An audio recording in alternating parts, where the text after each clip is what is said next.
சென்னை குன்றத்தூரை சார்ந்தவர் தான் விஜய். இவருடைய மனைவி அபிராமி. இவங்களுக்கு 7 வயதுல அஜய்ன்னு சொல்லக்கூடிய ஒரு மகனும், 4 வயதுல கார்னிகான்னு சொல்லக்கூடிய ஒரு மகளும் இருந்தாங்க.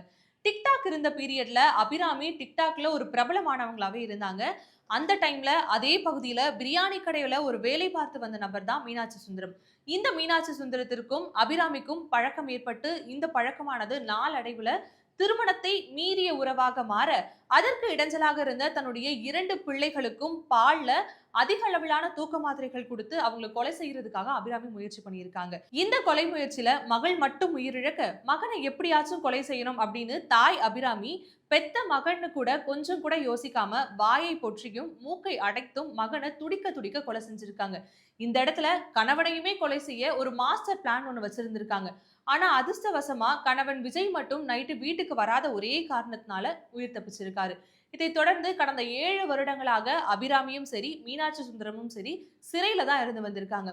இதற்கிடையில 2021ல அபிராமியுடைய வழக்கு காரணமா காட்டி, அபிராமியுடைய சொந்த தம்பிக்கு யாருமே பொண்ணு கொடுக்க மறுத்த காரணத்தினால அவருடைய தம்பி தூக்கு மாட்டி இறந்த சம்பவமே இந்த இடத்துல நோட் பண்ண வேண்டிய ஒரு விஷயம். பெற்ற தன்னுடைய 2 குழந்தைகளையும் தன்னுடைய கையாலே கொலை செய்த அபிராமி கடந்த 7 வருடங்களாக சிறையில் இருக்கும் பொழுது ஆரம்ப காலகட்டங்கள்ல ரொம்ப அமைதியா மனவேதனையில இருந்ததாகவும், அதற்காக சில சிகிச்சைகள்லாம் பெற்று வந்ததாகவும் தெரிய வந்துச்சு.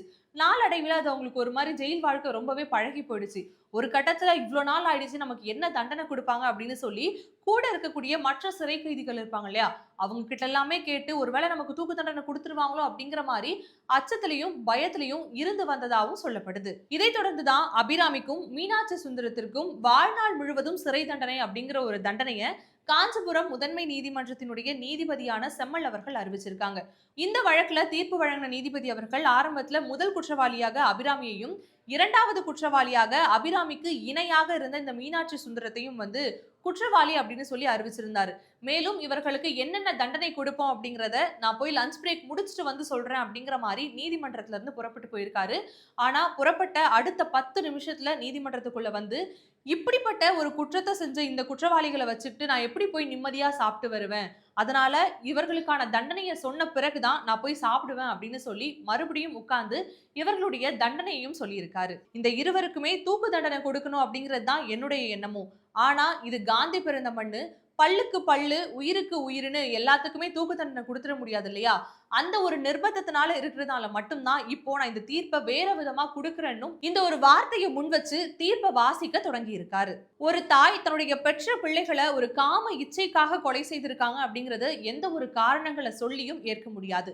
அப்படி இருக்க நிலையில இந்த குற்றத்தை எந்த ஒரு காரணத்தினாலையும் மன்னிக்க முடியாது. எனவே அபிராமிக்கும் அதற்கு இணையாக செயல்பட்ட மீனாட்சி சுந்தரத்திற்கும் வாழ்நாள் முழுவதும் அவர்கள் சாகும் வரை சிறையில தான் இருக்கணும் அப்படிங்கிற ஒரு தண்டனையை நீதிபதி செம்மல் அவர்கள் இந்த வழக்குல கொடுத்திருக்காரு. நீதிபதியுடைய தீர்ப்பை கேட்ட அபிராமியும் மீனாட்சி சுந்தரமும், நாங்க ஏற்கனவே 7 வருஷமா சிறையில இருந்திருக்கோம், எங்களுக்கு பார்த்து எதுவும் செய்யக்கூடாதா அப்படின்னு கேட்க, இப்போ ரொம்ப அழகா அறிவா யோசிக்கிறீங்கல்ல, இது உங்க காம இச்சைக்காக உன்னுடைய பிள்ளையை கொல்லும் பொழுது நீ இது எல்லாமே யோசிச்சிருக்கணும், உனக்கு இந்த ஒரு விஷயத்துல எந்த ஒரு இரக்கமும் காட்ட முடியாது அப்படிங்கிற ஒரு கருத்தை சொல்லி இந்த வழக்கினுடைய தீர்ப்பு கொடுத்திருக்காரு நீதிபதி செம்மல் அவர்கள். தன்னுடைய காம இச்சைக்காக தான் பெற்ற 2 பிள்ளைகளையும் துடிக்க துடிக்க கொன்ற இந்த அபிராமிக்கும் அதற்கு இணையாக செயல்பட்ட மீனாட்சி சுந்தரத்திற்கும் அளிக்கப்பட்ட இந்த தீர்ப்பானது தற்பொழுது பலராலும் வரவேற்கப்பட்டு வருது.